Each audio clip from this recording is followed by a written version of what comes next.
Here's another perennial that adds lots of color to your flower beds.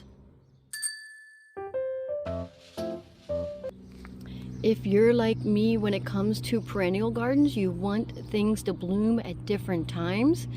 This is a Dianthus, and every year it gets a little bit bigger. This is a two-tone purple one, and I just love the colors. They come in so many colors. When you're at the garden store, or if somebody's sharing from their own garden, you can put this in between some of your other plants. For instance, this is my irises that had bloomed earlier, which were peach, and then I have my cosmos that also bloomed earlier, and then I have some like Dusty Miller right here. This is slowly starting to fill in my garden. Let me show you another one I have on the other side of my garden. This is a more solid one, and it's a much smaller plant. Oh, look at all the little mushrooms growing around it. Oh, there's just, oh my goodness, there's just tons and tons of mushrooms. Boy, I didn't get all these mushrooms last year. That is a good sign for your soil. That means there's good soil if you have mushrooms popping up. Oh my gosh, they're just everywhere. I have a little bit of creeping Jenny right there, and of course my hostas around it here. Anyways, back to the Dianthus.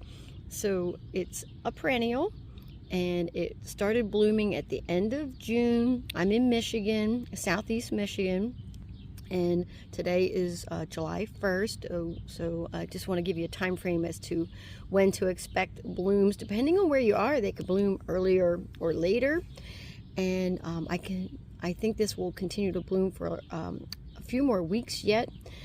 This is a darker purple one. They come in reds. They just come in so many colors. I wouldn't be able to list off all the colors.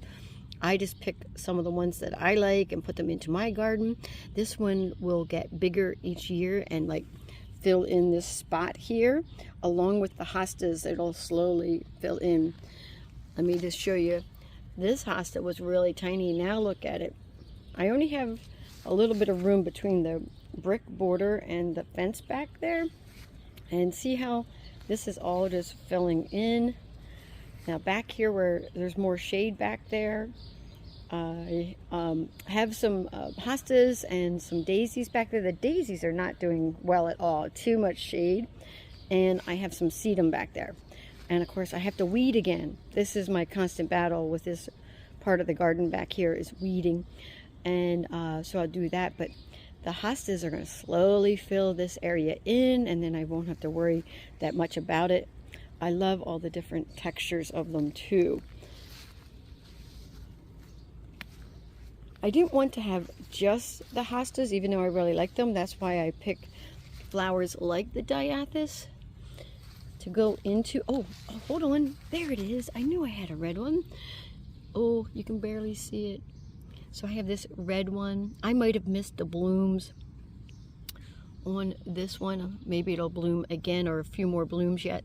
Looks like there's some buds on there that need to bloom. So this one will also get bigger and fill in. And then here's something. I think in previous videos I kept talking about these plants right here, and I kept saying that they were yellow flowers. That can happen to gardens where gardeners, you kind of forget what you planted or what color it is. You're always like, you get a little surprised. They're purple. Now that I know what they are, and I know that they're purple, and they haven't been doing really well, it's a little too shaded back here. I was expecting this to be like double or triple its size already, and it's just not. So I'm thinking they're getting too much shade, so I need to move these. I'm going to move them up to my other perennial garden. Let me show you that really quick. This is where I will move those flowers. You know, I actually don't even know the names of them. I forget. I'll have to do an image search and find out the name of those flowers. So I have my daylilies up here with some lavender, which is just blooming so pretty. And over here I have some echinacea, also known as a coneflower. And then I have some white daisies. And then this is also, it's going to bloom later. It's going to bloom like a purple color. So I have pinks and whites and purples and yellows in this garden, and I am just slowly filling it in. No particular rhyme or reason. Oh, I have a couple of white daisies back there. Uh-oh. Uh-oh. See that little hole right there? That is the chipmunks.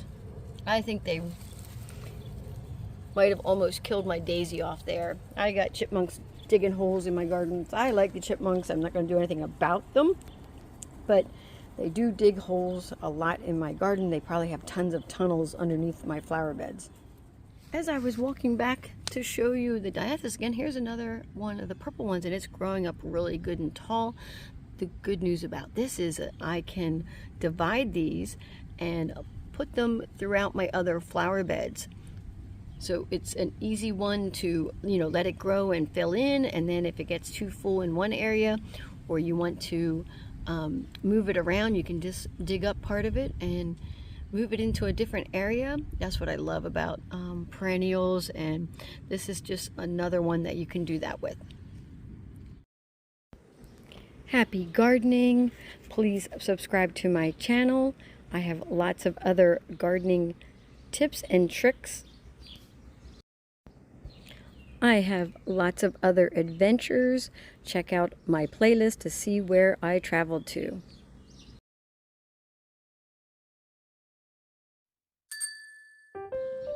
Thanks for watching.